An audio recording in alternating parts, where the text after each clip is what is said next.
আব্বাজান শুনে রেখে দেন, হযরত বেলাল আমার নবী সাহাবী হযরত বেলাল রাদিয়াল্লাহু তাআলা আনহু তিনি আযান দিলেন, এশার ওয়াক্তে আযান দিলেন। দেওয়ার পরে মদিনার সাহাবীরা আমার নবীর সাহাবীরা এক এক করে চলে আসলো মদিনার মসজিদে। মদিনার মসজিদে সব হাজির হয়ে গেল। আমার নবী, আমার হাবিবুল্লাহ, আমার বিশ্ব নবী ইমামতি করলেন। এশার নামাজ আদায় করে আমার নবী, আমার বিশ্ব নবী সালাম ফিরিয়ে বেলালকে লক্ষ্য করে বললেন, ও বেলাল, একটু তুমি বসে যাবে, একটু তুমি দাঁড়িয়ে যাবে। আহারে মদিনার মসজিদে, মসজিদে নববীতে আমার নবী সাহাবীরা এক এক করে সবাই বসে গেল। এশার নামাজ পড়া যাদের হয়ে গেল সবাই বসে পড়ল। আমার বিশ্ব নবী, আমার হাবিবুল্লাহ হযরত বেলালকে ডেকে বললেন, ও বেলাল, একবার শুনো বেলাল, ও বেলাল তুমি জেনে রাখো এই মদিনায় ইহুদি নাসারা কাফির মুশরিকেরা তোমার আযানকে নিয়ে ইয়ার কি পাকা মুআসসালনা করে। ও বেলাল তুমি শুনে রাখো, তোমার আযানের ত্রুটি থাকার জন্যে আমি নবী জানিয়ে দিলাম, আমি হাবিব জানিয়ে দিলাম, আজ ফজরের আযান তুমি দেবে না, নতুন মুয়াজ্জিন আযান দেবে। হযরত বেলাল এই কথা শোনার পরে বেলাল কেঁদে যারা যারা হয়ে যায়। আমি বেলাল, আমি আযান দিব, আমি হলাম এই মদিনার মসজিদের মুয়াজ্জিন। আমার নবী আমাকে মুয়াজ্জিন করেছেন, আর মুয়াজ্জিনদের যে পুরস্কার আল্লাহ পাক রেখেছে, আমি বেলাল ময়দানে মাশারে আমি ওই পুরস্কৃত, ওই পুরস্কার থেকে কে মাহরুম হয়ে যাব। আহারে বেলাল কাঁদে, বেলাল চোখের পানি ফেলায়। নবী সাহাবীরা এক এক করে সবাই বাড়ি চলে গেল। আমার নবী চলে গেল, আমার নবী নিজের কামরায় চলে গেল। হযরত বেলাল কাঁদতে কাঁদতে আরে আর দেরি করলেন না, মদিনার মসজিদ ছেড়ে ওনার বাসায় চলে গেলেন। ওনার বাসায় গিয়ে বেলাল কেঁদে কেঁদে যারা যার হয়ে যায়। আহারে বেলাল কাঁদে আর বলে, আল্লাহ আমার যদি গালে জড়তা আপনি না দিতেন, আই মাবুদ গো, আপনি যদি আমার কথা স্পষ্ট করে দিতেন, আমার যদি তোতলা না আমি হতাম, আমার কথা সহি হতো, আমার আযান সহি হতো, আমি পরিষ্কার করে দিতে পারতাম। হায় মাবুদ গো, আমি বেলাল, আমি আযান দিতে পারবো না। আমার কি অন্যায়, কি আমি এমন দোষ করেছি, কি আমি এমন অপরাধ করেছি যে আমার গালে জড়তা আছে। আল্লাহ, হায় আল্লাহ, আমি কি আর মদিনার মসজিদে আযান দিতে পারবো না? আমার নবীর সামনে দাঁড়িয়ে আমি বেলাল কি আর আযান দিতে পারবো না? এই বলে বেলাল সারা রাত কাঁদে, বেলাল চোখের পানি ফেলায়, বেলাল কেঁদে কেঁদে যারা যার হয়ে যায়। আব্বা জান, ও যুবক জনেরা, ও মা বোনেরা, শুনে রেখে দেন, বিশ্ব নবী আমার রহমাতুল লিল আলামিন নবী আমার ডেকে বললেন, ও সাবিরা, আমি নবী জানিয়ে দিলাম, আমি হাবিবুল্লাহ জানিয়ে দিলাম, আমি রসুল চলে যাব, আমি নবী দুনিয়ার বুকে আর বেশি দিন থাকবো না। আল্লাহ নবী সাবিরা ওই সময় কেঁদে কেঁদে বললেন, ইয়া রাসূলুল্লাহ, ইয়া হাবিবাল্লাহ, হুজুর গো, আপনাকে না দেখলে আমরা সইতে পারি না, কোথায় যাব, কার কাছে গিয়ে আমাদের মনের কথাগুলো কথাগুলো জানাবো। আবার নবী জানিয়ে দিলেন, সাহাবীরা কেঁদো না, আমি নবী তোমাদের জানিয়ে দিলাম, আমি হাবিব তোমাদের জানিয়ে দিলাম, আমার আল্লাহ রব্বুল আলামিন কোরআন শরীফের ভিতরে জানিয়ে দিয়েছেন, কুল্লু নাফসিন যায়িকাতুল মউত, প্রত্যেক নফসের একদিন মৃত্যু স্বাদ গ্রহণ করতে হবে। ও সাহাবায়ে কিরামরা, আমি নবী জানিয়ে দিলাম, আমি হাবিবুল্লাহ জানিয়ে দিলাম, তোমাদের নবী, তোমাদের হাবিবি আহারে দুনিয়ার বুকতে চলে যাবে। যেমনই ভাবে আগের জামানার নবীগুলো যেমন চলে গেছে, তোমাদের নবী ওমন চলে যাবে।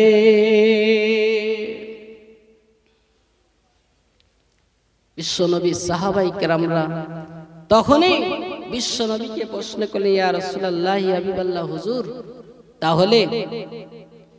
তাহলে আপনার ইন্তেকাল হওয়ার পরে আপনার কবরস্থ কোথায় করা হবে?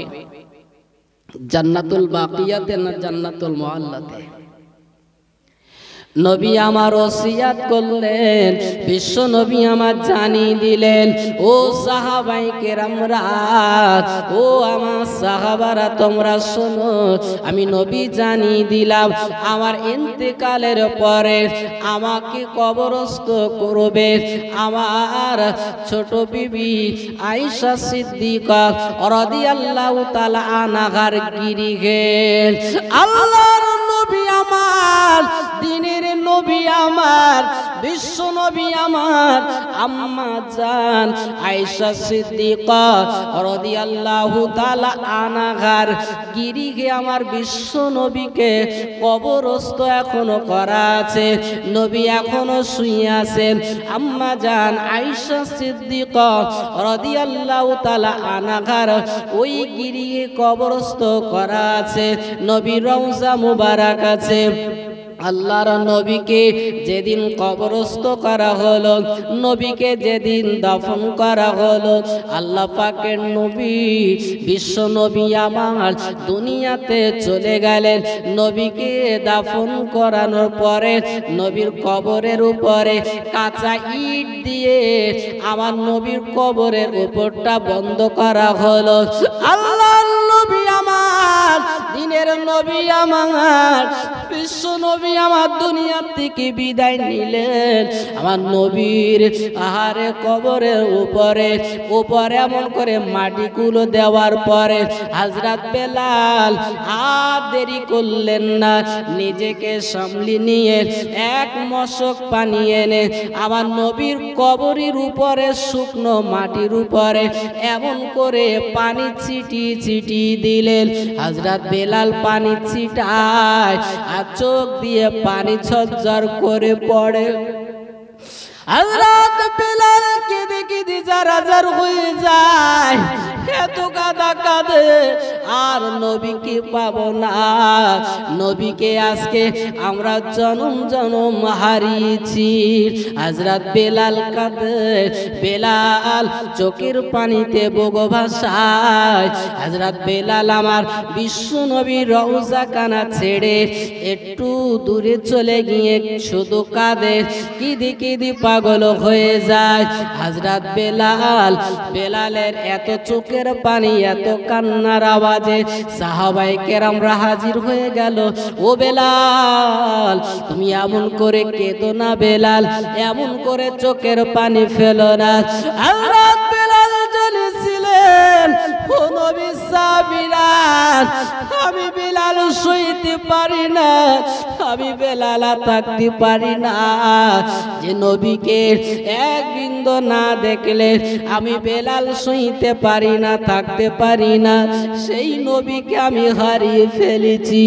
আমি বেলাল আজকে থেকে প্রতিজ্ঞা করলাম, আজকে থেকে আমি নিয়ত করে নিলাম, আমি বেলাল মদিনার মসজিদে আর আযান দেব না। হযরত বেলাল মদিনার মসজিদে যিনি মুয়াজ্জিন, আমার নবী যাকে মুয়াজ্জিন করেছিলেন, যে মদিনার মসজিদে ইমাম যিনি ছিলেন আমার নবী, আর মুয়াজ্জিন হলো হযরত বেলাল। একটু মন খুলে বলুন সুবহানাল্লাহ। হযরত বেলাল রাদিয়াল্লাহু তাআলা আনহু তিনি পৃথিবীর জমিনে, পৃথিবীতে যত মসজিদ হবে আর হয়েছে, হযরত বেলাল হলেন সর্বপ্রথম মুয়াজ্জিন। হযরত বেলাল রাদিয়াল্লাহু তাআলা বিশ্বনবী নিজে সাহাবা কেরামদের পরামর্শে নবী আমার বেলালকে মুয়াজ্জিন করেছিলেন। হযরত বেলাল রাদিয়াল্লাহু তাআলা আনহু, হযরত বেলাল রাদিয়াল্লাহু তাআলা আনহু তিনি ছিলেন মুয়াজ্জিন, যিনি মদিনার মসজিদে আযান দিতেন। আব্বাজান শুনে রেখে দেন, হযরত বেলাল রাদিয়াল্লাহু তাআলা আনহু মদিনার মসজিদে নববীতে তিনি আযান দিতেন। আমার বিশ্ব নবী যাকে মুয়াজ্জিন করেছিলেন, বেলালের কণ্ঠস্বর, বেলালের এলাকার এত সুন্দর ছিল। হযরত বেলাল রাদিয়াল্লাহু তাআলা আনহু যখন মদিনার মসজিদে তিনি আযান দিতেন, বেলালের আযান আহারে ভেসে ভেসে মদিনার গলিতে গলিতে, বাড়িতে বাড়িতে বেলালের আযান পৌঁছে যেত।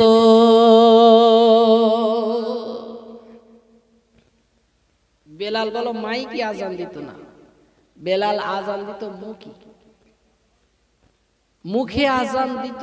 সেই আযান চলে যেত কোথায়? সব মুসল্লিদের বাড়িতে বাড়িতে পৌঁছে যেত। আর আমাদের মুয়াজ্জিন আযান দেবে, মুয়াজ্জিনের আযান এমন আকর্ষণ হবে যে নামাজ পড়ার জন্য সব ধাবিত হবে। কোন দিকে? মসজিদের দিকে। ভাইরা আমার, মুয়াজ্জিনদের আল্লাহ পাক রব্বুল আলামিন কি সম্মানিত করবেন জানেন? হাসরের মাঠে, ময়দানে মাহশরে লাখ লাখ কোটি কোটি মানুষ যেদিন সবাই দাঁড়াবে, তার মাঝখানে পৃথিবীর জমিনে, পৃথিবীতে যারা মুয়াজ্জিনগিরি করেছে তাদের গদ্দানটা, মাথাটা সবার উঁচে থাকবে। একটু জোরে হবে না সুবহানাল্লাহ? পাড়ার মানুষেরা সবাই দেখতে পাবে, সবাই জানতে পারবে আমার কাছে মসজিদের মুয়াজ্জিন, দেখো মাথাটা উঁচু। সবার মাথা যদি সমান থাকে আর মাঝখানে যদি কারো গদ্দানটা উঁচু হয়, মাথা উঁচু হয়, দেখতে পাবে না? তো সবার মাঝখানে যখন দেখবে, এমনি সবাই বুঝতে পারবে রাসূলুল্লাহর হাদিস মোতাবেক যে এরাই হলো মুয়াজ্জিন, যারা কি বর্ষা, কি শীত, কি ঝড় তুফান সব উপেক্ষা করে তারা সবাই মসজিদে গিয়ে আযান দিচ্ছে। ঠিক কি না? মুয়াজ্জিনদের বিরাট কষ্ট, বলো, খুব কষ্ট। মুয়াজ্জিন হওয়া খুব কষ্ট আছে। তাহলে আল্লাহ পাক এদের এত সম্মান দিয়েছে। কিন্তু দেখা যাবে আবার যখন পুলসিরাত পার হবে, জান্নাতীরা, আল্লাহ পাকের বান্দা বান্দিরা যখন পুলসিরাত পার হবে, যার যতটা গুনাহ আছে বা যার যতটা নেকি আছে সেই পর্যন্ত পুলসিরাতে গিয়ে আটকে যাবে।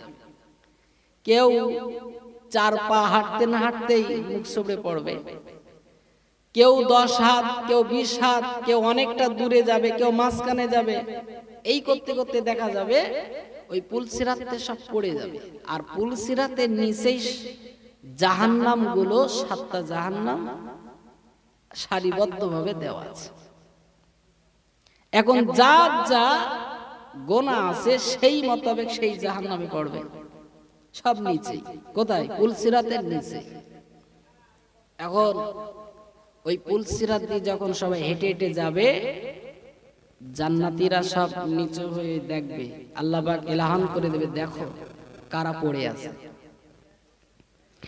আব্বাজান শুনে রেখে দেন, ওই পুলসিরাতের উপর দিয়ে আল্লাহ পাকের বান্দা বান্দিরা, আল্লাহ পাকের মনোনীত বান্দা বান্দিরা, জান্নাতীরা যখন যাবে, উপর থেকে নিচেই দেখবে অনেক আলেম, অনেক হাফেজ, অনেক মুয়াজ্জিন আর ইমাম ওই জাহান্নামে পড়ে আছে।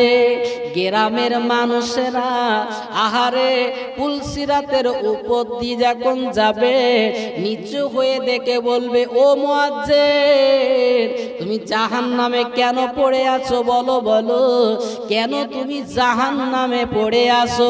তোমার আজান শুনে আমরা মসজিদে যাইতাম নামাজ পড়তে, তোমার আজান শুনে আমরা নামাজ আদায় করে নিতাম। ও মুয়াজ্জিন,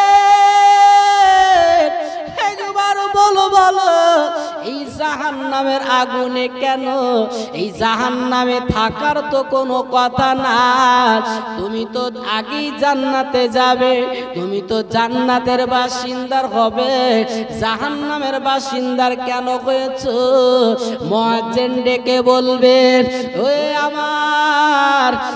আমার আত্মীয় স্বজনরা, এ গ্রামের মানুষেরা, ও মসজিদের মুসল্লিরা, তোমরা সত্য কথাই বলেছো।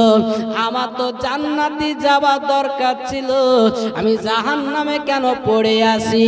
তোমরা জানো না আমি মুয়াজ্জিন, আমি যখন আজান দিতাম, আমার ওই আজানটা আল্লাহর উদ্দেশ্য ছিল না। আমার উদ্দেশ্য ছিল, আমার নিয়ত ছিল, মসজিদ থেকে যে টাকাটা আমি পাই, এই মাইনেটা আমার হয় না, আর একটু বাড়ানোর দরকার। আমি টাকার লোভে, আমি অর্থর লোভে, শুধু তাই না, মসজিদের নামে যে জমিগুলো আছে, ওই জমিগুলো চাষ করে আমি নেব, এই আশা রেখে আমি আজান দিতাম। আমার নিয়ত ঠিক না থাকার জন্যে, আল্লাহকে সন্তুষ্টি করার জন্য ছিল না, এই জন্যে আমি জাহান্নামে পড়ে আছি। লোভে আজান দিতাম, এই জন্য আজকে আমি জাহান্নামে। আর তোমরা তো লোভ করোনি, তোমরা আমার আজান এইছো, নামাজ পড়েছো, আল্লাহ তোমাদের জান্নাত নসিব করেছে। তো উপর থেকে আবার বলবে, ও ইমাম সাহেব, তুমি জাহান্নামে কেন?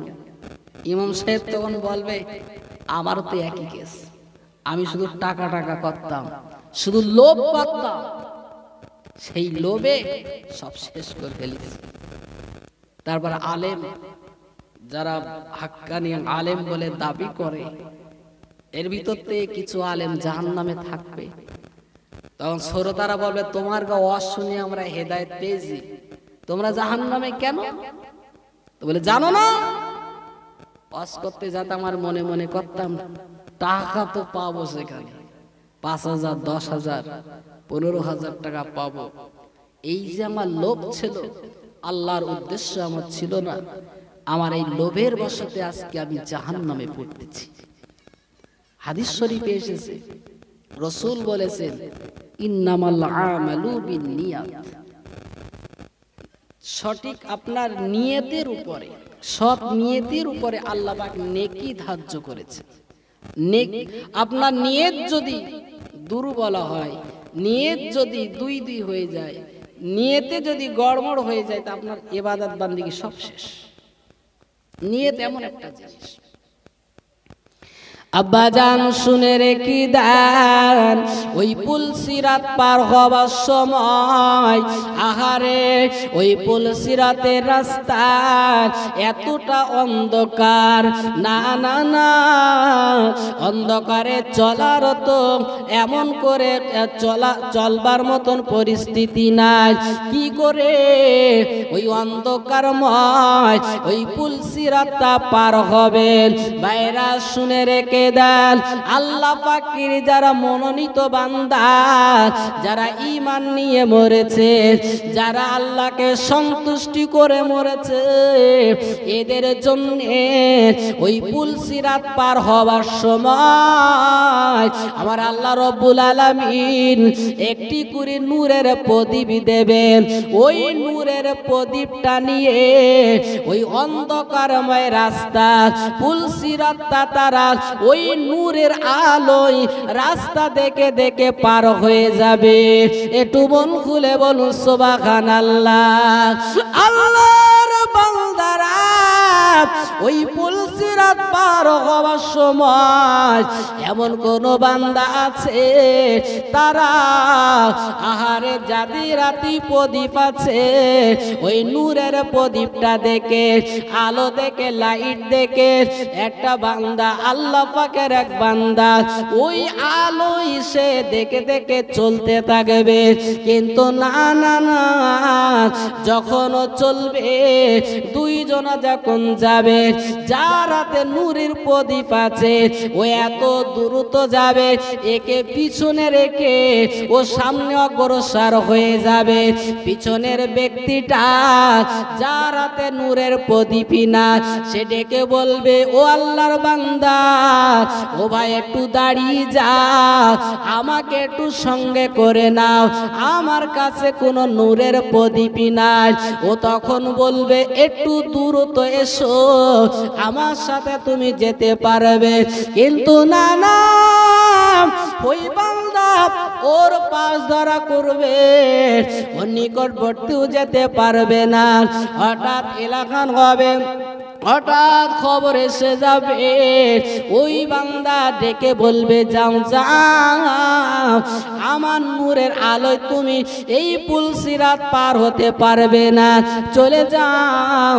পুল সিরাতের পাশে আল্লাহ পাকের ফেরেশতারা তারা নূরের প্রদীপ দিচ্ছে, ওখান থেকে একটা লাইট নিয়ে এসো, এই রাস্তা চলার জন্য নূরের আলো ওখান থেকে নিয়ে এসো।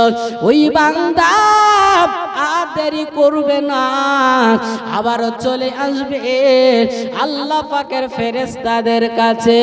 ও ফেরেশতারা, ও ফেরেশতারা, আমারও একটা নূরের প্রদীপ দাও, আমি সেই নূরের প্রদীপটা নিয়ে আমি পুল সিরাতের রাস্তাটা দেখে দেখে আমি পার হয়ে যাব।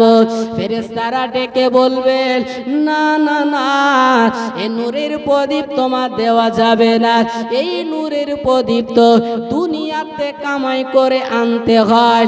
তুমি কি দুনিয়ায় আল্লাহ পাকের সন্তুষ্টি করতে পারোনি? আল্লাহকে কি তুমি রাজি করতে পারোনি? আল্লাহ তোমার উপরে এতটা রাগান্বিত হয়ে আছে, আল্লাহ পাক আপনার উপর এত অসন্তুষ্ট হয়ে আছে, এই জন্য তোমার নূরের প্রদীপ দেওয়া হয়নি। পারো যদি যারা নূরের প্রদীপ নিয়ে আলোই যারা পুল সিরাত পার হয়ে যায়, ওদের সঙ্গে তুমি পার হয়ে যাও, ওদের সাথে যাও। আবার আরেকজনের পাশ ধরা কর, ধরে কিছু দূর যেই যাবে আর সেই পুল সিরাত থেকে পড়ে জাহান্নামের ভিতরে চলে যাবে। তাহলে নূরের প্রদীপ আমাদের বলো দুনিয়ার থেকে ঠিক করে যেতে হবে, আর তো রাস্তা পার হওয়া যাবে না। দুনিয়ায় কোনো মানুষ যদি রাস্তা অন্ধকার, যদি আরেকজন লাইট নিয়ে যায়, আমরা বলি ভাই একটু আসতে যাও, একটু সাথে লাও, সে নেবে, নেবে কিনা? নেবে বলো। কিন্তু সেদিন বলো কেউ নেবে না, কারণ ওর নূরের প্রতীক পেয়ে ও যা দ্রুত যাবে, ওর নিকটবর্তী একই সাথে যাবে, কিন্তু ও এতটা আগিয়ে যাবে, ওই আলো থেকে বঞ্চিত হয়ে যাবে। আর যেই বঞ্চিত হয়ে যাবে, যেই আর আলো দেখতে পাবে না, রাস্তা দেখতে পাবে না, সেই জাহান্নামে পড়বে। পুলসিরাতের রাস্তা মনে করবেন না আমাদের এইরকম রাস্তা, হীরের থেকে ধার, খুব সূক্ষ্মভাবে আল্লাহ পাক তৈরি করেছে। ভাইরা শুনে রেখে দেন, আমি বলতে বলতে এত দূর চলে এসেছি। আমি বলছিলাম হযরত বেলাল রাদিয়াল্লাহু তাআলা আনহু মদিনার মসজিদে নবাবিতে যখন তিনি আজান দিতেন, বেলালের কণ্ঠস্বর এত সুন্দর ছিল। আহারে, ওই বেলালের আজান এত মধুরময় ছিল, মদিনাবাসীরা আর তারা থাকতে পারত না, আর তারা বিছানায় শুয়ে থাকতে পারত না। আরামের কথা দূরে রেখে তারা সবাই মদিনার মসজিদে চলে আসতো নামাজ আদায় করতে। আহারে, হযরত বেলাল রাদিয়াল্লাহু তাআলা আনহু এত সুন্দর আজান দিতেন, এত সুন্দর কণ্ঠে আজান দিতেন। বেলালের আজান শুনে সবাই খুশি হয়ে যাইত, সবাই আনন্দিত হইত। কিন্তু না না না, মদিনাতে ইহুদি নাসারারা, কাফির বেদিন মুশরিকেরা, তারা হযরত বেলালের আজানকে নিয়ে তারা পাকামো আর ইয়ার কি করত। তারা বেলালকে নিয়ে এটা বলতো, বেলাল ও আজান দেয়, ওর আরবি ভাষা শুদ্ধ করে পড়তে পারে না। হযরত বেলালের কণ্ঠস্বর সুন্দর ছিল, কিন্তু বেলাল একটু তোতলা ছিল, বেলালের কথা একটু আটকে যেত, বেলাল সহি করে আরবি পড়তে পারত না। হযরত বেলাল যখন আজান দিতেন, আমার নবীর সনে যখন বেলাল বলতেন, হযরত বেলাল আজান দিতেন, আশহাদু আন্না মুহাম্মাদুর রাসূলুল্লাহ। হযরত বেলাল আশহাদু আন্না, আলিফ শিন জবর আশ বা হামজা শিন জবর আশ, এটা না বলে বেলাল হামজা সা জবর আস পড়তেন, অর্থাৎ শিনির জায়গায় সা উচ্চারণ করে ফেলতেন। এটা দেখে ওই মদিনার কাফিররা, ইহুদি আর নাসারারা বেলালকে নিয়ে পাকামো করত। তারা বলতো বেলাল আজান দেয়, অথচ বেলালের আজানে ভুল আছে। কোথাকার মূর্খগুলো নিয়ে মোহাম্মদ দেখো ওর দলে ভিতরে নিয়ে তাকে মুয়াজ্জিন করে মানুষদেরকে আহ্বান করায়। দেখো দেখো, একবার দেখো, বেলালের কণ্ঠস্বর ভালো হতে পারে, কিন্তু বেলালের আজানে ভুল আছে। এইভাবে যখন ওই কাফির মুশরিকরা, ইহুদি নাসারারা, মুনাফিকের দলেরা যখন আমার নবী সাহাবীদের সামনে বেলালের এই ত্রুটি সম্পর্কে যখন বলতো, আমার নবী সাহাবীরা আমার বিশ্ব নবীর কাছে বেলালকে নিয়ে প্রশ্ন করলে, ও নবীজি গো, আপনার সাহাবী বেলাল মদিনার মসজিদে আজান দেয়, কিন্তু আজানে ত্রুটি থাকার জন্য কাফির মুশরিকরা তো ইয়ার কি করে, তারা পাকামো করে। তারা ইয়ারকি চলে বলে কোথাকার মূর্খগুলো এনে কলেমা পড়ে মুসলমান করিয়ে দেখো মুয়াজ্জিন করেছে। কি দরকার? ভিতরে ভালো আরবি পড়ার মতন কেউ নাই। মানে সৌদিতে বা মদিনায় ওরা আরবি দিক দিয়ে ব্যাপক শিক্ষিত, ওদের মাতৃভাষাটাই আরবি। আর বেলালের বাড়ি তো মদিনায় না, বেলালের বাড়ি কোথায়? সিরিয়ায়। তো বেলাল ওই একটুখান ত্রুটি থাকার জন্যই পাকামি আর কি করতে থাকে। আচ্ছা বলেন, আমাদের মাঝে এরকম দেখা যায় অনেকেই পড়তে চাচ্ছে ভালো, কিন্তু পড়তে পারতেছ না, গালে জড়তা থাকতে পারে, সহি করে পড়তে পারতেছ না। তো একজন শুনে বলতেছে, কি পড়তেছিস তুই? সব তো ভুল, যা পড়তেছিস তো তোর গোনাহ হবে। আচ্ছা যদি এই কথা বলি যে যা পড়া হচ্ছে সব ভুল, আর এই রকম পড়লে গোনাহ হবে, এ আর কোনোদিন পড়তে যাবে? সে পড়ার আমার দরকার নেই, আমার যখন মানে গোনাহ হচ্ছে তো আমি সেই কাজ করবো কেন? ঠিক কিনা ভাইরা আমার? ভুল ভ্রান্তি হতেই পারে, কিন্তু আমাদের শিক্ষা থেকে পিছিয়ে থাকলে হবে না। আমরা অনেকে কলেমা শরীফ পড়ি, অনেকে পড়ে লা ইলাহা ইল্লাল্লাহু মুহাম্মাদুর রাসূলুল্লাহ, এরকম পড়ে। বলো, আমাদের মাঝখানে আমাদের মাঝে অনেকে আল্লাহকে তাই ভালো করে ডাকতে পারে না। আমরা বলি আল্লাহ, কিন্তু না, আল্লাহ আল্লাহ, কিন্তু আমরা কি বলি? আল্লাহ। আল্লাহ মানে আমরা আল্লাহুর লামকে আমরা বারিক করে পড়তেছি, কিন্তু ওটা বারিক হবে না, পুর করে পড়তে হবে।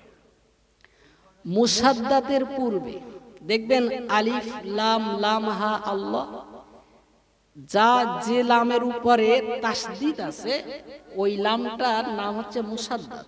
ভালো করে বোঝেন,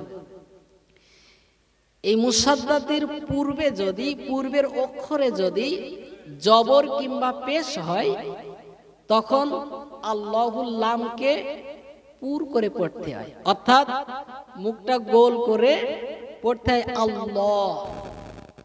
আর মুসাদ্দাতের পূর্বে যদি জের থাকে তখন বারিক করে পড়তে হয়, যেমন লা। বাংলা অক্ষর যদি বলি লয়াকারে লা, এটা হচ্ছে বারিক, আর বাংলা অক্ষরে ল, এটা হচ্ছে পুর। এখন কলেমা শরীফ যদি আমরা পড়ি তাহলে কি পড়তে হবে? লা ইলাহা ইল্লাল্লাহু মুহাম্মাদুর রাসূলুল্লাহ। রাসূলুল্লাহ, কেউ যদি রাসূল আল্লাহ বলে তাহলে তার ত্রুটি হচ্ছে। তাহলে কলেমা শরীফটা আমাদের আগে ঠিক করে নিতে হবে। লামের উপরে দেখবেন মাদ আছে, তিন আলিফ টেনে পড়তে হয়। তাই অনেকে দেখবেন হুজুরিরা বলে যে আপনারা লা কলেমা পড়তেছেন, কলমা খানির জন্য লামটা টেনে পড়বেন, তার মানে ওখানে টান দেওয়ার জন্য তিন আলিফ মাদ আছে। লা ইলাহা ইল্লাল্লাহু মুহাম্মাদুর রাসূলুল্লাহ, একবার পড়লে 4000 নেকি। আর আমি যদি বলি লা ইলাহা মুহাম্মদ রাসূলুল্লাহ, লা ইলাহা মুহাম্মদ রাসূলুল্লাহ, নেকি হবে? হবে না। তাহলে পড়ার অনেক নিয়ম কারণ আছে, সেগুলো আমাদের শিখতে হবে, ঠিক কিনা? শিখতে হবে। তাহলে আজকের কলেমাটা কিভাবে পড়বেন আমার সাথে পড়ুন।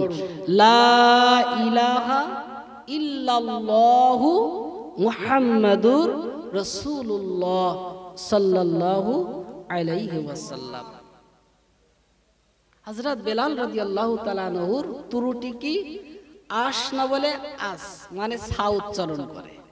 এটাই কাফের মুশরিকেরা নিয়ে আর কি পাকম সৃষ্টি করেছে।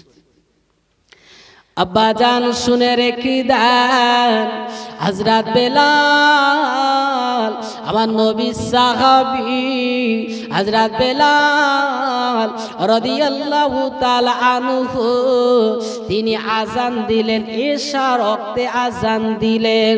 দেওয়ার পরে মদিনার সাহাবীরা আমার নবীর সাহাবীরা একা করে চলে আসলো মদিনার মসজিদে। মদিনার মসজিদে সব হাজির হয়ে গেল। আমার নবী, আমার হাবিবুল্লাহ, আমার বিশ্ব নবী ইমামতি করলেন। এশার নামাজ আদায় করে আমার নবী, আমার বিশ্ব নবী সালাম ফিরিয়ে বেলালকে লক্ষ্য করে বললেন, ও বেলাল, একটু তুমি বসে যাবে, একটু তুমি দাঁড়িয়ে যাবে। আহারে মদিনার মসজিদে, মসজিদে নবাবিতে আমার নবী সাহাবীরা এক এক করে সবাই বসে গেল। এশার নামাজ পড়া যাদের হয়ে গেল সবাই বসে পড়ল। আমার বিশ্ব নবী, আমার হাবিবুল্লাহ হযরত বেলালকে ডেকে বললেন, ও বেলাল, একবার শুনো বেলাল, ও বেলাল, তুমি জেনে রাখো এই মদিনায় ইহুদি নাসারা কাফির মুশরিকেরা তোমার আজানকে নিয়ে ইয়ার কি পাকা মুআসসালনা করে। ও বেলাল, তুমি শুনে রাখো, তোমার আজানের ত্রুটি থাকার জন্যে আমি নবী জানিয়ে দিলাম, আমি হাবিব জানিয়ে দিলাম, আজ ফজরের আজান তুমি দেবে না, নতুন মুয়াজ্জিন আজান দেবে। হযরত বেলাল এই কথা শোনার পরে বেলাল কেঁদে জারাজার হয়ে যায়। আমি বেলাল, আমি আজান দিব, আমি হলাম এই মদিনার মসজিদের মুয়াজ্জিন। আমার নবী আমাকে মুয়াজ্জিন করেছেন, আর মুয়াজ্জিনদের যে পুরস্কার আল্লাহ পাক রেখেছে, আমি বেলাল ময়দানে মাশারে আমি ওই পুরস্কৃত, ওই পুরস্কার থেকে কে মাহরুম হয়ে যাব। আহারে বেলাল কাঁদে, বেলাল চোখের পানি ফেলায়। নবী সাহাবীরা এক এক করে সবাই বাড়ি চলে গেল। আমার নবী চলে গেল, আমার নবী নিজের কামরায় চলে গেল। হযরত বেলাল কাঁদতে কাঁদতে আরে আর দেরি করলেন না, মদিনার মসজিদ ছেড়ে ওনার বাসায় চলে গেলেন। ওনার বাসায় গিয়ে বেলাল কেঁদে কেঁদে জারাজার হয়ে যায়। আহারে বেলাল কাঁদে আর বলে, আল্লাহ, আমার যদি গালে জড়তা আপনি না দিতেন, আই মাবুদ গো,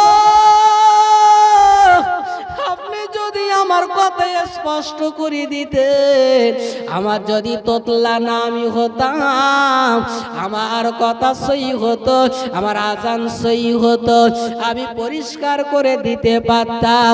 হায় মাবুদ গো, আমি বেলাল, আমি আজান দিতে পারবো না। আমার কি অন্যায়, কি আমি এমন দোষ করেছি, কি আমি এমন অপরাধ করেছি যে আমার গালে জড়তা আছে। আল্লাহ, হায় আল্লাহ, আমি কি আর মদিনার মসজিদে আজান দিতে পারবো না? আমার নবীর সামনে দাঁড়িয়ে আমি বেলাল কি আর আজান দিতে পারবো না? এই বলে বেলাল সারা রাত কাঁদে, বেলাল চোখের পানি ফেলায়, বেলাল কেঁদে কেঁদে জারাজার হয়ে যায়। হযরত বেলাল রাদিয়াল্লাহু তাআলা আনহু তিনি আজান দিতে পারবেন না, নিষেধ করেছেন, এই জন্য কেঁদেছে। অনেকে আছে পদ নেওয়ার জন্য, পদ মানে মসজিদ মাদ্রাসার কোন সংস্থার কোন বিভিন্ন মানে কি বল সংগঠনের পদ নেওয়ার জন্য অনেকে মরে বলো, লোক ফিট করে, যখনই কারোর নাম করবে আমার দিকে টার্গেট করে দিবি, আমি যদি নেতা হতে পারি না দেখবি তোদের যা করে দেবো। আর আবার অনেকে আছে পদ নেবে না বলে পিছিয়ে থাকে, ঠিক কিনা? যারা পদ নিতে যাচ্ছে এদের একটা চিন্তা ভাবনা আছে, আর যারা নিতে যাচ্ছে না এদের একটা চিন্তা ভাবনা আছে। বলো, পদ, বিভিন্ন সংগঠনের সাথে পদ নেওয়া। যারা দেখবেন যে পদ নেওয়ার জন্য উঠে পড়ে লেগেছে, নিশ্চয় ওর ভিতরে সার্থক আছে ওর, ঠিক কিনা? বিভিন্ন জায়গায় দেখবেন পদ ছাড়তে চায় না। ব্যাপারটা কি, কি আছে তাতে? আবার পদ না দিলে আবার অসন্তুষ্ট হয়। কিন্তু নবী সাহাবীরা পদ নেবে না বলে শুধু দূরে থাকতো। হযরত আবু বকর সিদ্দিক রাদিয়াল্লাহু তাআলা আনহু, তিনি হলেন মুসলিম জাহানের প্রথম খলিফা, ঠিক কিনা? তো নবীর ইন্তেকালের পরে যখন আবু বকরকে টার্গেট করা হচ্ছে, আবু বকর তুমি মুসলিম জাহানের খলিফা হবে, আবু বকর বলছে না ভাই, আমিও পারবো না, আমার পরিবর্তে উমারের দায়িত্ব দাও, উমারের দায়িত্ব দাও। আর উমারে ফারুককে যখন বলা হচ্ছে, উমারে ফারুক বলছে আমি পারবো না, আবু বকর হুজুরের দায়িত্ব দাও, মানে পদ নিতে চাইছে না। আর আমরা পদ নেওয়ার জন্য ভাইরা আমার, এই জন্যে শিক্ষা নিতে হবে বিশ্বনবীর আদর্শ থেকে, সাহাবায়ে কেরামদের জীবন চরিত্র দেখে, তাদের আখলাক দেখে, তাদের মানে তারা যে জীবন যাপন করেছেন, তাদের আদর্শগুলো আমাদের দেখতে হবে। কেন তারা পদ নিতে চাইতো না? পদ নেওয়া ভালো, সেইভাবে কাজ করতে হবে, সমাজের কাজ করতে হবে। যেমন নবী ছিলেন একটা ক্লাবের সেক্রেটারি, সেই ক্লাবটার নাম হলো হিলফুল ফুজুর। যুবক বয়সে নবী একটা ক্লাব তৈরি করেছিলেন। বিশ্ব নবী সেক্রেটারি হলেন। দায়িত্ব কি ছিল? অসহায় দরিদ্র মানুষ যারা না খেয়ে না দিয়ে আছে, যাদের ঘর নেই, যাদের ঠিক মতন খাওয়া হয় না, তাদেরকে সহযোগিতা করতে হবে। আর আমরা কিছু কালেকশন করে কিছু টাকা পয়সা আমরা এনে অনাথ ব্যক্তি, দরিদ্র ব্যক্তিদের আমরা পাশে দাঁড়াবো, সেগুলো সহযোগিতা করব। এটাই ছিল ক্লাবের সিদ্ধান্ত, সত্য। আর কি ছিল? আমরা শহরে দেশে আমরা অশান্তি রাখবো না, কোনো যুদ্ধ বিগ্রহ আমরা হতে দেবো না, কোনো মারপিট খনাখনি ইত্যাদিতে আমরা লিপ্ত হব না, যারা আসবে প্রতিরোধ করব। কি সুন্দর সংগঠন নবী করেছিল। আব্বাজান শুনে রেখে দেন, হযরত বেলাল সারা রাত কাঁদে। বেলালের ঘুম আসে না, মদিনার মসজিদে যে বেলাল আজান দেবেন, আর আজানের দায়িত্ব যাদের আছে, তারা ভোরবেলা ঘুমাতে পারে না।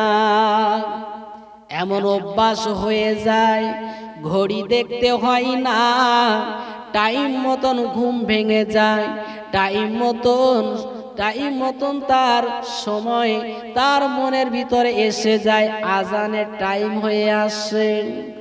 আহারে, বেলাল মদিনার মসজিদে আজান দেবে, হযরত বেলাল ওদিন আজান দেবেন না, তিনি বাড়িতে শুধু কাঁদেন। বেলাল চিন্তা করেন, নতুন মুয়াজ্জিন যখন আজান দেবে, আমি আজান শুনে আমি মদিনার মসজিদে হাজির হব। হযরত বেলাল এই অপেক্ষা করতে থাকলেন। হঠাৎ মদিনার মসজিদে নববীতে আজান শুরু হলো।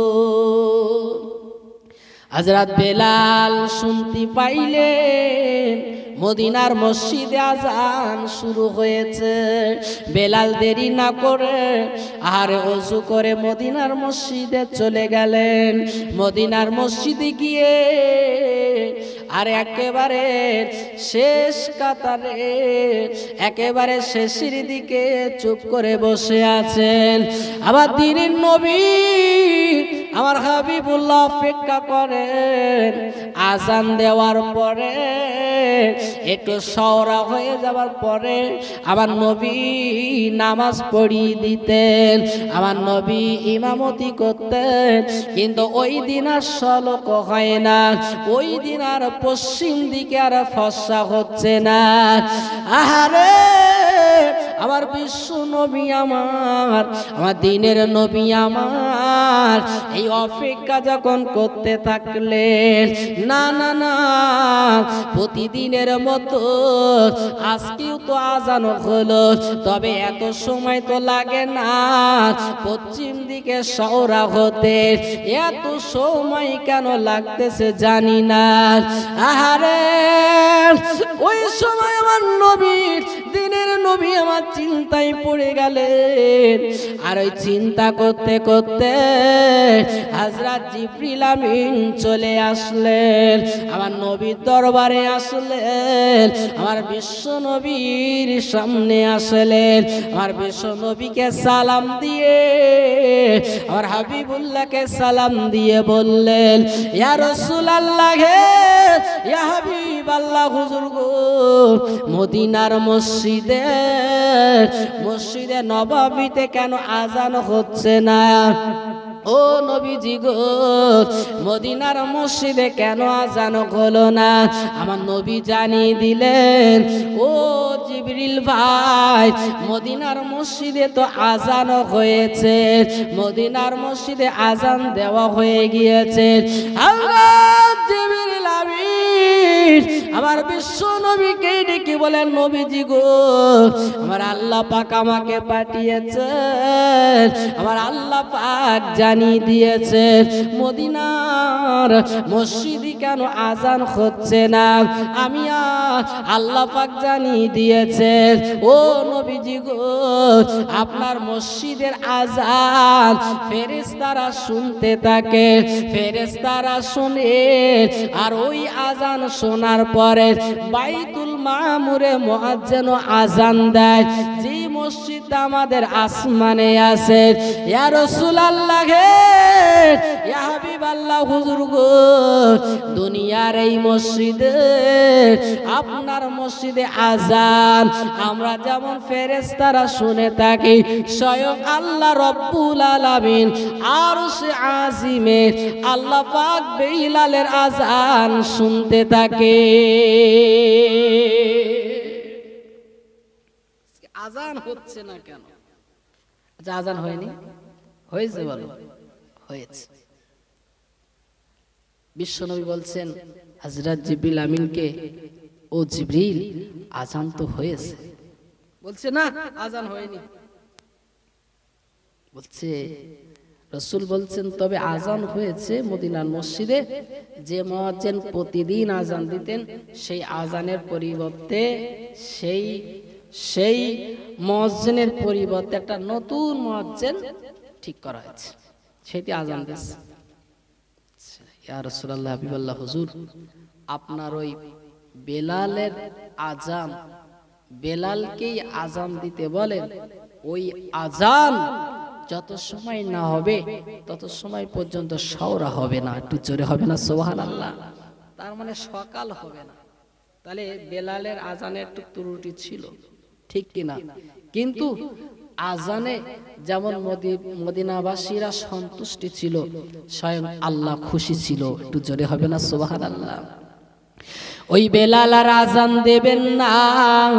বেলাল হযরত বেলাল রাদিয়াল্লাহু তাআলা আনহু আমার নবীর ইন্তেকালের পরে বেলাল তিনি চলে যাবেন। তাহারে নিয়ত করে নিয়েছেন আমি মদিনার মসজিদে আর আজান দেব না, কারণ হলো আমি বেলাল কি করে আজান দেব, আমার নবীকে সামনে রেখে আমি বেলাল আজান দিতাম।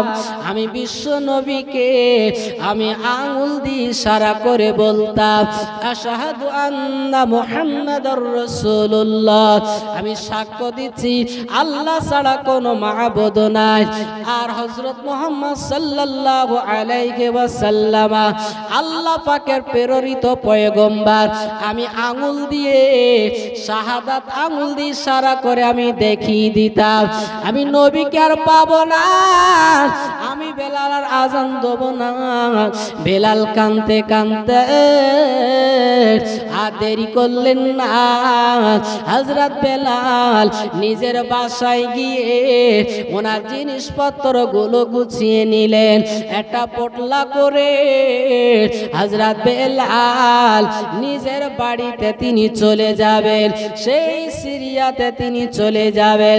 হযরত বেলাল মদিনাতে আর থাকবেন না, এই নিয়ত করে নিজের জিনিসপত্রগুলো নিয়ে তিনি একেবারে চলে যাবেন।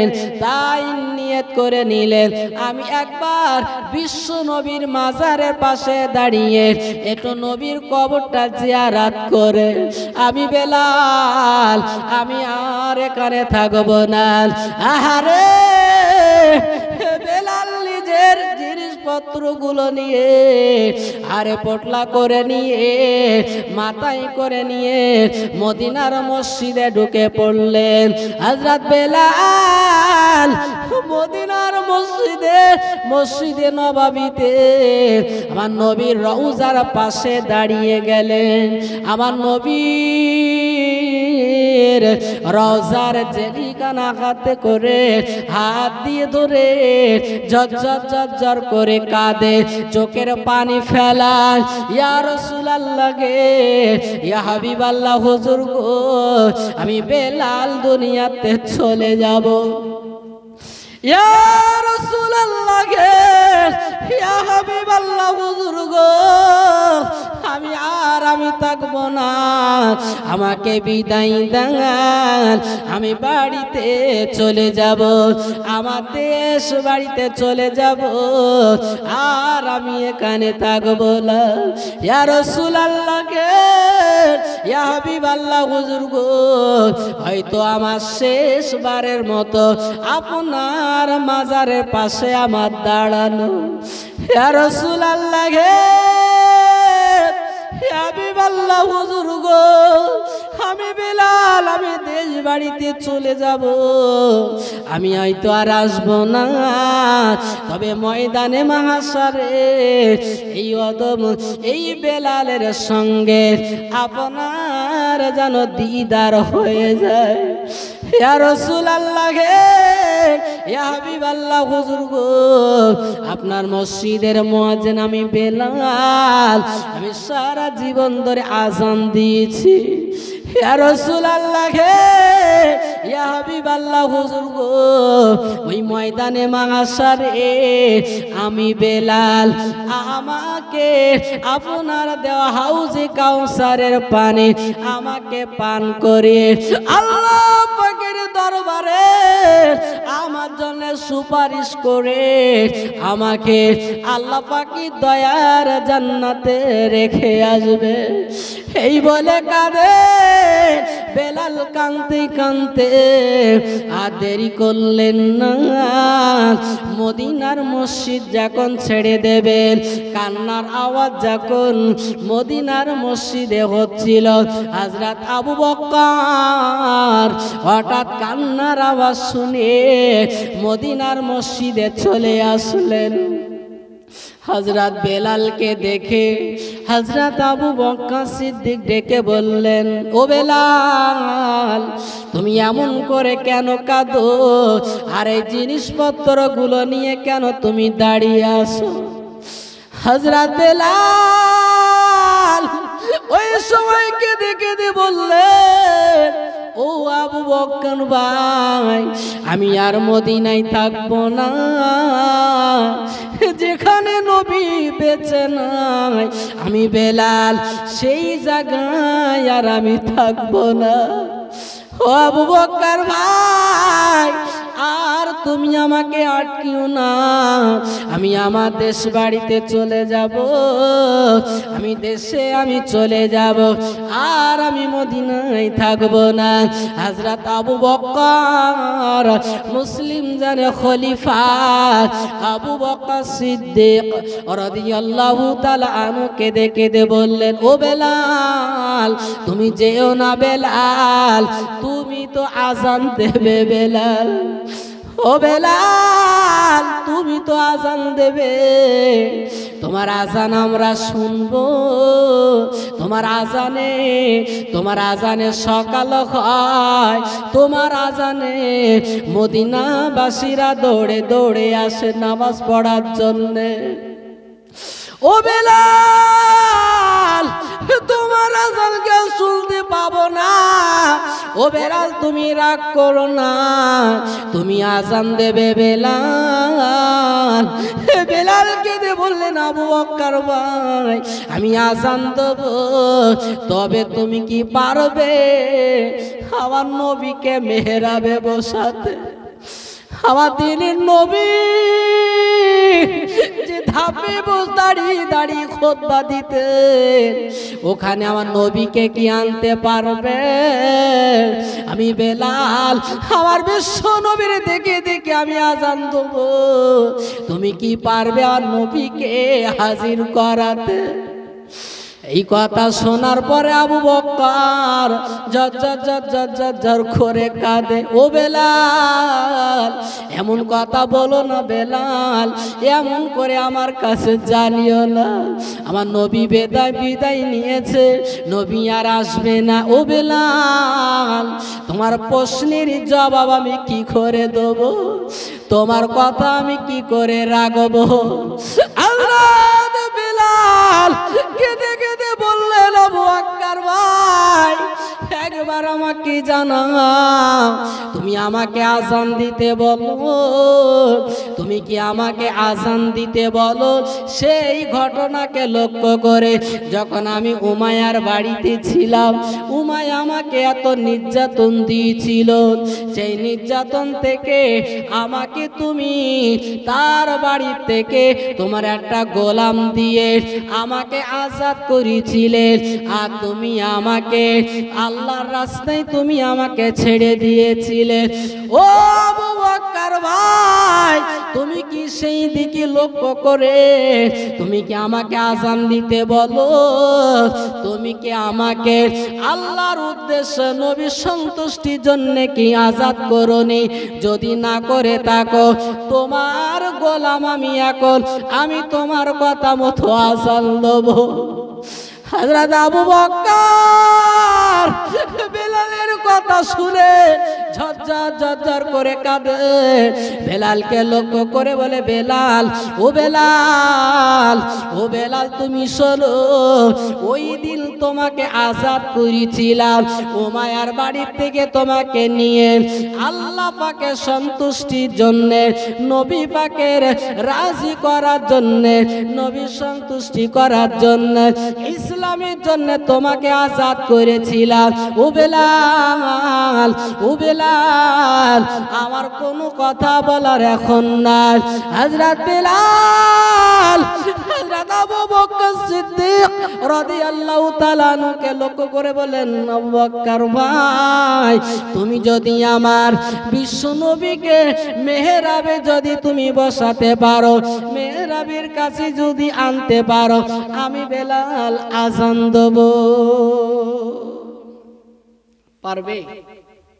পারবে না, কারণ হযরত বেলাল রাদিয়াল্লাহু তাআলা আনহু তিনি যখনই আজান দিতেন, আজান দিতে দাঁড়িয়ে যেতেন, আর বিশ্বনবী হুজরাত থেকে আম্মা জান আয়েশা সিদ্দিকা রাদিয়াল্লাহু তাআলা আনহার গৃহ থেকে তিনি ওখান থেকে বেরিয়ে আসতেন, এসে মেহরাবে তিনি বসতেন, অথবা নবী যেদিন ঘরে থাকতেন সেখান থেকে দেখা যায় তো নবী বসে আছেন, সেখান থেকে ইশারা করে দেখিয়ে দিতেন যে আশহাদু আন্না মুহাম্মাদুর রাসূলুল্লাহ, আল্লাহ ছাড়া কোনো মাবুদ নেই, আর ইশারা করে বলে তো ওই যে বসে আছে বা দাঁড়িয়ে আছেন আল্লাহ পাকের প্রেরিত পয়গম্বর মুহাম্মদুর রাসূলুল্লাহ সাল্লাল্লাহু আলাইহি ওয়াসাল্লাম। আচ্ছা, বেলাল ডেকে বলছে নবীর যদি আনতে পারো আজান দেবো। আবু বকর একেবারে কোনো কথা না, চুপচাপ হয়ে গেলেন। কাঁদতে কাঁদতে মদিনার মসজিদ থেকে তিনি বাইরে চলে গেলেন। বেলালও তার জিনিসপত্রগুলো নিয়ে কাঁদতে কাঁদতে রাস্তা ধরে নিজের দেশের বাড়ির দিকে রওনা হলেন। দরুদ শরীফ পড়েন, আল্লাহুম্মা সাল্লি আলা, একটু জোরে জোরে বলুন না, ওয়ালা আলে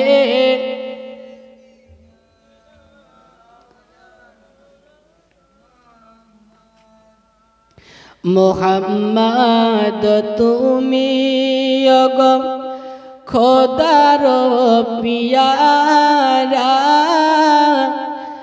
আমিনা মায়ের তুমি নয়নের তারা, নয়নের তারা, এসেছিলেন তুমি ওগো,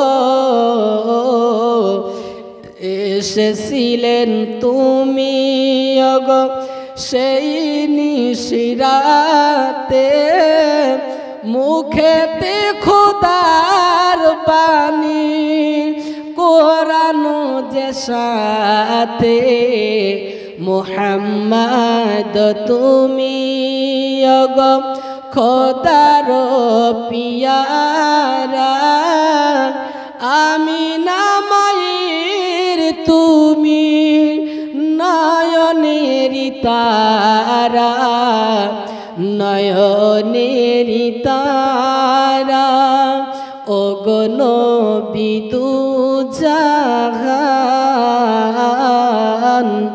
ওগো নবী দুজাহান, তুমি দয়া করে শাফায়াত করো মোদের সাথে নিয়ম রে, সাথে নিয়ম রে। বলুন আল্লাহুম্মা আমিন, আরো জোরে বলুন আল্লাহুম্মা আমিন। মুহাম্মদ তুমি ওগো খোদার পিয়ারা, আমিনা মায়ের তুমি নয়নের তারা, নয়নের তারা। আমার ভাইরা, যা কিছু বললাম বলার ভিতরে ভুল ভ্রান্তি হলে আমাকে ক্ষমা করে দেবেন, আমার জন্য দোয়া করবেন, আমি আপনার জন্য দোয়া করি। আল্লাহ যেন আমাকে আপনাদের সকলকে সেই বিশ্ব নবীর সুপারিশ নসিব করে আল্লাহ পাক যেন আমাদের প্রত্যেকে তার দয়ার জান্নাত নসিব করে দেন। বলুন সকলে আল্লাহুম্মা আমিন। ভাইরা আমার, আজকের মূলত এই সর্বশ্রেণীর মজলিস মৃত ব্যক্তিদের রুহের কল্যাণের জন্য, সেই সম্পর্কে একটা ছোট্ট একটা গজল আপনাদের কাছে বলে আমি বিদায় নেব। আমার পাশে এসে গিয়েছেন আমার বন্ধুবর মাওলানা সাহেব মুস্তফা, তিনি এসেছেন ওয়াজ নসিহত করবেন। তো কবরবাসীদের লক্ষ্য করে আমি একটি গজল বলছি যে কবরে আমাদের প্রত্যেকেরই যেতে হবে, কেউ বলতে পারবে না যে ওই জায়গায় আমার যেতে হবে না, প্রত্যেকেরই যেতে হবে। সেটা কোন জায়গা? সেই জায়গাটা হচ্ছে বাঁশবাগানের কোণা। কথা ঠিক কিনা? বাঁশবাগান বা একটা বাগান যেখানে নির্জন, যেখানে কোনো আওয়াজ নাই, এত মানুষ যেখানে শুয়ে আছে সেখানে কোনো সারা শব্দ নাই, এমন একটি জায়গায়, সেই জায়গা সম্পর্কে একটা গজল আপনাদের কাছে আমি বলছি, শুনুন। অচেনা অজানা পথে দয়াল কে যাবি রে আমার সাথে, যে পথে নাই কোনো সাথী, থাকিতে হবে একাকী রে যাবে রে আমার সাথে। একা থাকতে হবে কিনা? দুজন থাকবে, এটা হ্যাঁ বলবেন তো? থাকবে কেউ? একাই থাকতে হবে। একা এসেছি, একা যেতে হবে, আজ না হোক কাল এ যেতে হবেই হবে। ও গো মরে যাবার পরে আপনজন সব হাজির হবে রে। ও গো মারা যাবার পরে আপনজন সব হাজির হবে রে। বিদায় দিবে সবাই মিলে, রাখিবে না ঘরেতে, কে যাবে রে আমার সাথে। ওই অচেনা অজানা পথে দয়াল, কে যাবি রে আমার সাথে। ও গো দুই জনাতে যুক্তি করে সুন্দর করে গোসল দিবে রে। কাফনের কাপড় পরিয়ে দিয়ে তুলে দিবে খাটিয়াতে, কে যাবে রে আমার সাথে। হুগু জানাজা পড়বে যারা, কাতার দিয়ে দাঁড়াবে তারা রে। ও গো জানাজা পড়বে এ যারা, কাতার দিয়ে দাঁড়াবে তারা রে।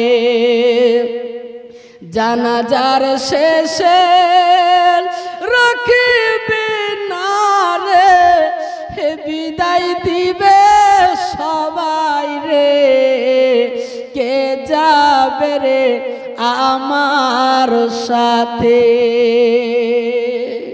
হোগো চার জনাতে যুক্তি করে তুলে নিবে ঘাড়ে করে রে।